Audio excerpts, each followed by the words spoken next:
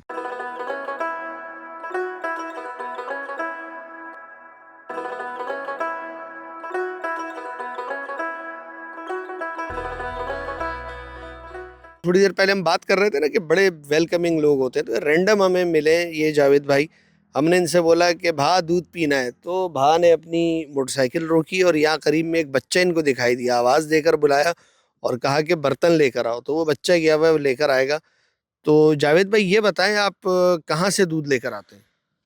جی بھائی گھر سے آ رہا ہوں، دودھ کھپان نوکوٹ سے جا رہا ہوں۔ ٹھیک ہے، کن کن علاقوں میں آپ دودھ فراہم کرتے ہیں؟ نوکوٹ سے۔ نوکوٹ سے، جی ہاں۔ اچھا۔ تو یہ اب ہم آپ کو جانتے بھی نہیں تھے، ہم نے آپ کو روکا اور آپ نے بولا کہ دودھ پلائیں گے۔ نہیں بھائی یہ کا مسئلہ نہیں ہے، سی مہمان نواز ہوں بالکل۔ جی ہاں۔ تو آپ کا کراچی چکر لگتا ہے حیدرآباد وغیرہ کہ نہیں؟ حیدرآباد چکر لگتا ہے، کراچی نہیں۔ کراچی کبھی جانا ہوا ہے آپ کا؟ نہیں، کبھی کراچی نہیں آیا؟ کراچی ایک دفعہ آیا ہے۔ جی ہاں۔ صحیح۔ جی ہاں۔ تو یہ جاوید بھائی آپ دیکھیں یار کتنے سادہ پرخلوص لوگ ہیں، اور ہمارے یہاں بہت سارے لوگ نفرتیں بھی پھیلانے کا کام کرتے ہیں۔ یہ جو دیہاتی لوگ ہوتے ہیں نا، صحرائی لوگوں یا کوہستانی لوگوں، پہاڑوں کے، ان میں ایک مہمان نوازی کا وصف ہوتا ہے۔ یہاں آپ دیکھیں لگتا ہے وقت تھما ہوا ہے، ان کے پاس وقت بہت ہوتے ہیں، اور یہ کتنی قیمتی چیز ہے، اور یہ یہاں لوگوں کو خوش آمدید بھی کہتے ہیں، چاہے سیاحوں کی صورت میں آئیں یا ویسے آئیں۔ تو ہمیں بھی یہ محبتیں نا بانٹنی چاہیے۔ ہمارے یہاں نفرتیں جو ہے نا بہت زیادہ پھیل چکی ہیں، ان نفرتوں کو کم کرنا چاہیے۔ اور یہ دیکھیں جاوید جیسے کیسے سادہ مزاج لوگ ہیں، زبردست قسم کے لوگ ہیں یار۔ آپ ان کو دیکھیں کہ یہ ان محبتوں کے لیے جو ہے نا ان کو بانٹنے کے لیے تیار رہتے ہیں۔ یہ آپ دیکھیں کہ یہاں پر یہ بکریاں بھی چرائی جاتی ہیں، اونٹ بھی ہوتے ہیں، اور یہ اس کے علاوہ جو مور تھے وہ ہم نے آپ کو دکھائے۔ تو یہ اس صحرا کی خوبصورتی ہے، دلکشی ہے کہ یہاں کے لوگ آنے والوں کا بڑا خوبصورت طریقے سے استقبال کرتے ہیں۔ تو بڑے شاندار لوگ ہیں، زبردست لوگ ہیں، اور تھر کے جو لوگ ہیں ان کی مہمان نوازی دیکھنے سے تعلق رکھتی ہے۔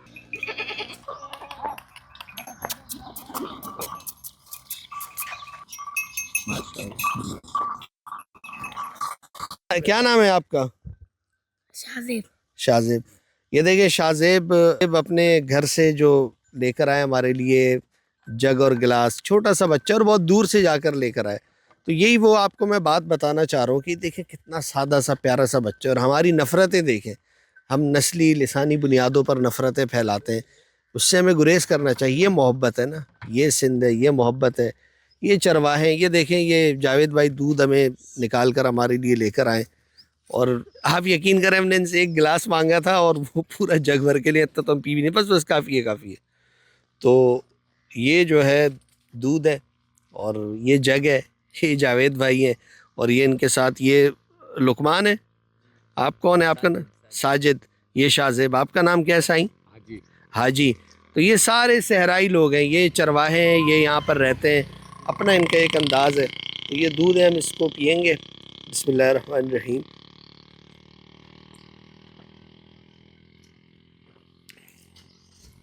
اچھا زبردست دودھ ہے بھائی، خالص دودھ ہے، اور اصل بات یہ ہے کہ اس میں محبت ہے۔ جس خلوص کے ساتھ یہ پیش کیا گیا ہے نا تو وہ لاجواب ہے۔ آپ شہر میں کسی سے روک کے پانی مانگ لیں، خیر شہروں کا الگ مزاج ہوتا ہے، یہاں لوگ ایک دوسرے کو جانتے بھی ہیں، تو یہ بڑا ایک زبردست ہوا ہے۔ اچھا لقمان، آپ بکریاں چراتے ہو، کب نکلتے ہو بکریاں چرانے، کس طرح کا معاملہ ہوتا اردو نہیں ہے، ہے؟ جتنی کافی ہے۔ یہ بکریاں لے کر کہاں جاتے ہو؟ نہیں جاننا ہے۔ اچھا تو کتنا ٹائم لگتا ہے اس میں؟ صبح کب نکلتے ہو، شام کب آتے ہو؟ جی ہاں، صبح 9 بجے نکلتے ہیں تو صبح 9 بجے نکلتے ہیں، شام کو رات کو 5:30 بجے آتے ہیں شام کو. اچھا اچھا اچھا جی جی. تو حاجی صاحب یہ بتائیں کہ یہاں پر کس طرح آپ زندگی گزارتے ہیں؟ پانی وانی کا انتظام کیا ہوتا ہے؟ بس پانی کنویں کا پانی ہے وہ نکالتے ہیں، وہ بکری کو پلاتے ہیں، ہم وہی پانی پیتے ہیں. صحیح ہے. تو ان کے ساتھ صبح نکلتے ہیں اور شام کو واپس آتے ہیں؟ جی سر. یہ مال مویشی اپنا فروخت بھی کرتے ہیں آپ؟ جی. صحیح. تو آپ یہیں پر رہتے ہیں، شہر جانا ہوتا ہے آپ کا کراچی حیدرآباد وغیرہ؟ حیدرآباد کراچی ادھر ہمارے لڑکے بڑکے ہیں، کو بیٹا ہے، کو بھائی ہے، وہ جاتے ہیں ادھر مزدوری کرتے ہیں. اچھا وہاں پر وہ کام کیا کام کرتے ہیں وہاں پر؟ وہ فیکٹری میں کام کرتے ہیں. اچھا اچھا تو پھر وہ آتے ہیں ادھر چکر لگاتے جی ہیں؟ جی. صحیح صحیح صحیح صحیح. تو یہ حاجی صاحب سے ہم نے بات کی اور یہ انہوں نے بتایا، تو یہ بھئی یہ زبردست ہے، صحرا کے ماحول میں دودھ بھی میسر ہے.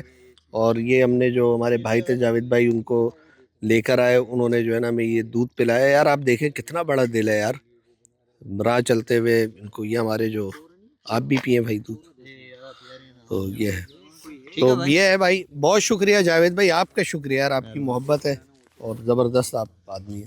چھورا کہتے ہیں؟ چھورا چورا چورا چھورا تو لڑکے کو کہتے ہیں یار. ہاں وہ تو اردو میں لڑکے کو سرائکی میں ہی بولتے ہیں نا. ہاں چھورا. چھورا تو بھائی یہ چھورا فلانے کا چھورا اتنا ہے، فلانے کا چھورا چھورا چھوکرا. تو خیر بہرحال یہ چورا ہے اور یہ چورا. یہ چورا ہے جو مخصوص قسم کی ان کی بناوٹ ہوتی ہے، ہم دکھائیں گے اور حاجی صاحب ہمیں اس کے بارے میں بھی بتائیں گے. اب ہم آپ کو چورا دکھانے جا رہے ہیں، حاجی صاحب ہمیں لے کر آئے. یہ جو چورا ہے بیسیکلی یہ اسکول ہے، اور یہ اسکول الخدمت فاؤنڈیشن نے بنایا، اور یہ ہمیں یہیں پہنچ کر پتہ چلا ہے، ہمیں حاجی صاحب نے بتایا. اور یہاں رہائشی بہت سارے لوگ بھی اس چورے کو استعمال کرتے ہیں. آپ اس کے اوپر دیکھ رہے ہوں گے جو گھاس آپ کو دکھائی دے رہی ہے، جھاڑیاں، اس کا کمال یہ ہے کہ اس میں بارش کا پانی بھی نہیں جاتا، یہ ہوا کو بھی روکتا ہے، یہ گرمیوں میں ٹھنڈا ہوتا ہے اور سردیوں میں گرم ہوتا ہے. یہ خاص قسم کی جھاڑیاں ہیں، اور یہ بچے اپنی تیاری کر رہے ہیں، صبح کا وقت ہے اسکول کے حوالے سے نا. یہ اب آپ کو چورا ہم دکھاتے ہیں. یہ بڑا یہاں پر بھی ہم رینڈم پہنچے ہیں، اور یہ یہاں پہنچ کر ہم نے دیکھا کہ یہ الخدمت کا کوئی ایجوکیشن کا پروگرام ہے. اوٹھو کیمپس ہے، یہ میر اوٹھو کیمپس، اور الخدمت نے یہاں پر یہ کرسیاں بھی دی ہیں، بیگ بھی دیے ہوئے ہیں. اور یہ چورا ہے بھائی، یہ دیکھیں یہ بانس لگے ہوئے. اب یہ دیکھیں اس میں کوئی جو ہے نا یہ جھاڑیاں ہیں اور بانس کے ذریعے اس چھت کو بنایا گیا ہے، اور اس میں یہ اسکول قائم کیا گیا. اور یہ بڑی ایک خدمت کی بات ہے.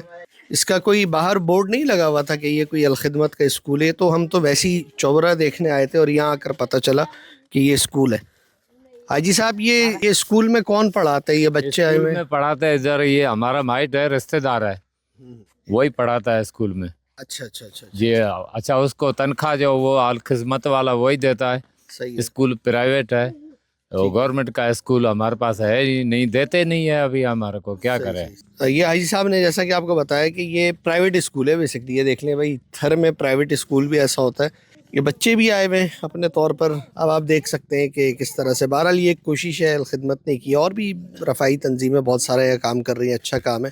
تو یہ یہاں پر بچے بہرحال پہنچے ہوئے ہیں، اپنے اسکول کی صفائی بھی کر رہے ہیں، اور پڑھائی کا بھی جو ہے نا اب سے تھوڑی دیر کے بعد یہاں پر آغاز ہو جائے گا. نوکوٹ سے کنڈری کی طرف جاتے ہوئے ایک اصحابی سٹاپ آتا ہے، یہاں مسجد ہے، یہ غیر آباد ہے، اور یہاں پر ایک صحابی رسول کی قبر ہے، ان کا مقبرہ ہے. اب ہم اس کی طرف جائیں گے اور وہاں دیکھیں گے ان کے بارے میں، پھر آپ کو ہم بتاتے ہیں. تو یہ راستہ ہے صحابی رسول کی قبر کی طرف، ان سے منسوب ہے، اور کوئی تاریخی طور پر جو کوئی مستند روایت تو موجود نہیں ہے، لیکن بہرحال یہ اس علاقے میں مشہور ہے کہ یہ صحابی رسول تھے، اور جن کا یہاں پر ان کی قبر موجود ہے. سکھر میں بھی صحابہ سے منسوب جو ہے وہاں پر ان کی قبریں موجود ہیں، اور اسی طرح سے یہاں پر اس علاقے میں بھی، یعنی تھر میں بھی صحابی رسول سے منسوب اور یہ علاقہ دیکھیں بڑا خوبصورت علاقہ ہے جہاں پر یہ قبر ہے اور قدر بلندی پر ہے اور چاروں طرف یہ ہریالی دکھائی دیتی ہے. یہ آپ دیکھیں دور دور تک آپ کو درخت دکھائی دے رہے ہوں گے, کھیت کھلیان دکھائی دے رہے ہوں گے.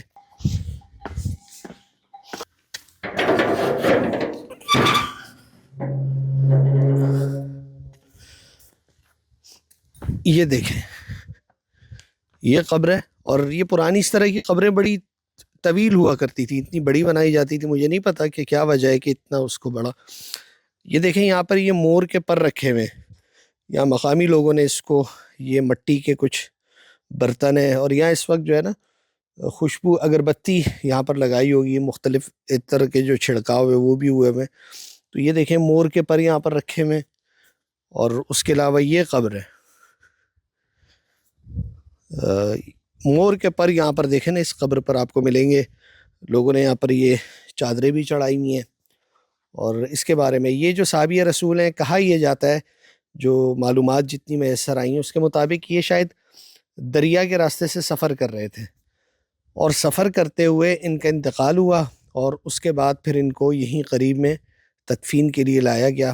ممکنہ طور پر اپنی کسی قافلے کے ساتھ ہوں گے یا نکلے ہوں گے. ایک بات یاد رکھنی چاہیے, جب حجۃ الوداع ہوا تھا, نبی کریم صلی اللہ علیہ وسلم نے آخری حج میں خطاب کیا تھا, تو اس کے بعد تقریباً 70% صحابہ جو تھے وہیں سے وہ نکل گئے تھے, اللہ کے رسول صلی اللہ علیہ وسلم کا پیغام لے کر دنیا بھر میں پھیل گئی تھی. نہیں, صحابہ کی ایک بہت بڑی تعداد اسی وقت نکل گئی تھی, وہ لوٹ کر اپنے گھروں کو نہیں گئے تھے اور وہ دنیا کے مختلف خطوں میں پھیل گئے تھے. اور جو صحابہ کی بہت کم تعداد تھی جو مکہ مدینہ میں رہ گئی تھی, ایک بڑی تعداد جو تھی وہ ان کا پیغام لے کر نکل گئی تھی اور یہ تھر کے صحراؤں سے لے کے سکھر اور بلوچستان سے لے کر ہندوستان اور پتہ نہیں کہاں وہ پہنچے اور وہ پیغام پہنچایا. اور انہی کی محنت کی وجہ سے آج ہم لوگ اور ہمارے جیسے کروڑوں لوگ اس خطے کے جو ہے وہ مسلمان ہیں. تو یہ ان سے ایک منسوب قبر ہے. یہاں پر ہم فاتحہ بھی کریں گے, ان کی درجات کی بلندی کے لیے دعا بھی کریں گے. تو یہ تھر میں ہم نے آپ کو دکھائی صحابی رسول کی قبر. یہ ان کا مقبرہ ہے. حالت تو اس کی کوئی بہت اچھی نہیں ہے. ویسے خیر جو اسلام میں قبروں کے حوالے سے جو احکامات ہیں اس سے تو یہ ہمیں متصادم دکھائی دیتا ہے. بہرحال ہے, لوگوں کی عقیدت ہے, یہاں آتے, لیکن کم از کم اگر یہ جگہ بنائی ہے تو اس کی صفائی کا بھی کوئی اہتمام ہونا چاہیے. صفائی سے میری مراد یہ ہے کہ یہ پودے جھاڑ جھنکار ان کی اگر ایک تراش خراش ہو جائے, ایک طریقے سے ہو جائے, تو یہ ایک بہتر جگہ بن جائے گی.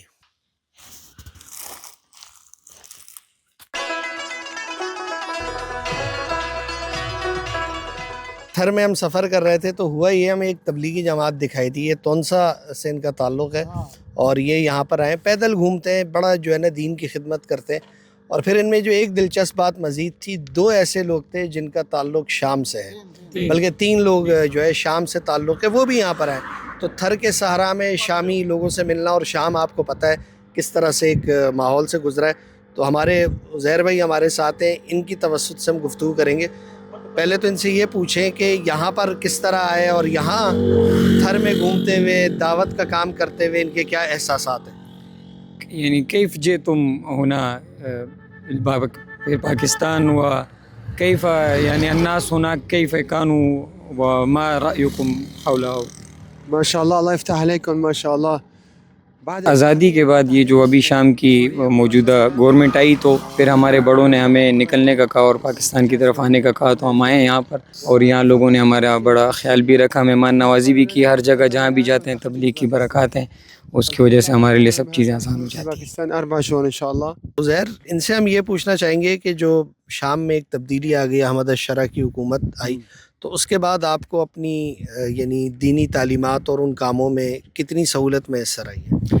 يعني يقول كيف كانت الشام قبل عهد التحرير في دور بشار الأسد والآن كيف أحوال في الشام؟ كانت خراب.